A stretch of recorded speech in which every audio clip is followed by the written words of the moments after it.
it's shocking we're still talking about it. But it's real, and every church is still trying to figure out. I talk to a lot of churches, a lot of pastors, and people are in different places. But like some people are really coming through it, and some people are in the middle of it still, or it just kind of depends on where they live and what their church is like.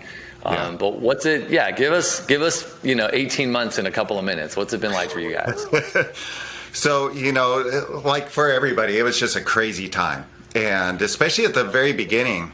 You were starting to hear stuff about this weird disease that they were seeing in China, and then first case happened here in the States, and it was like 3 hours away from us, in San Francisco, and so it and like Seattle area too, right? It was kind of somewhere, I don't remember exactly where, but I remember Seattle, Washington, that kind of thing. It was. Yeah, and so when you think of it, that's the I-5 corridor in between San Francisco or Bay Area and Seattle, and you're driving right through Redding on that. And so there was some real concern for us.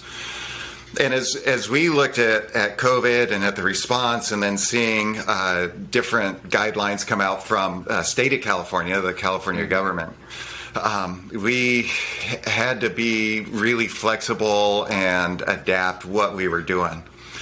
And as we looked at those things, we really tried to keep a few things in mind, because we wanted the mission of the church and the vision for what God has to us to drive some of these decisions that we were making, as well as a couple of the real key values that we have. So, as we understand church, a church is a group of people who are getting together, they're worshiping, they're taking communion, and they're learning from the Word. And they're doing that together. And so community, we're going to toss into that basket. And so as we were making the transition at the beginning of COVID, we wanted to do whatever we could to continue on in that. So what that looked like was we had online services like most of the state, for those who are trying to pay attention to the guidelines. We met together, we had worship, I taught, we encouraged people to take communion at home. And we wanted to do it live. So there were lots of churches across the country, some of my friends, they were recording everything on Thursday, which was a sweet gig, because then you have the weekend off. And they're just rolling their video out, and you can make it tweak and, make it look a lot better, because you could edit it and, I didn't get that right. And so you do something different. Right. But we wanted to say, we are doing this together. And so we did it live. We showed up at church on Sunday morning, and it was like a regular Sunday morning, except nobody was there. In fact, one of our associate pastors teased me. He came in because he was doing a communion meditation. And first of all, he's like, was so weird, because you're just looking at the camera. Right. And talking to the camera in an empty room is hard. It's really hard. And feedback at all.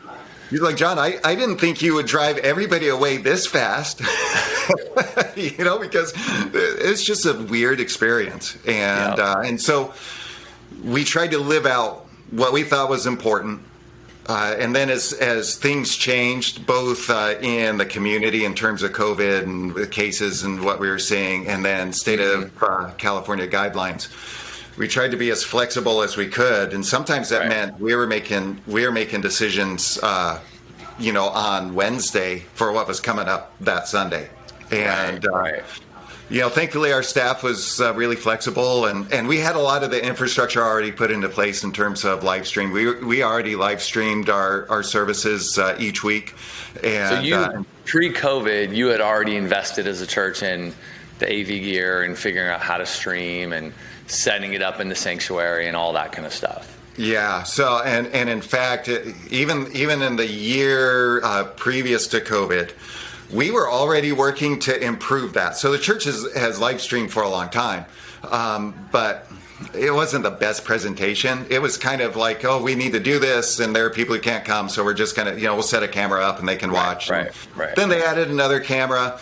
Well, then as we were working through that year leading up to COVID, we started thinking more about, like, what does audio sound like?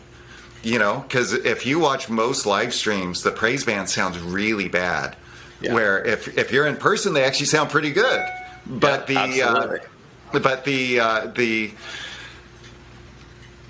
the formatting and how you run sound and have an ability to mix it in-house and then mix it for online, because those are different mixes.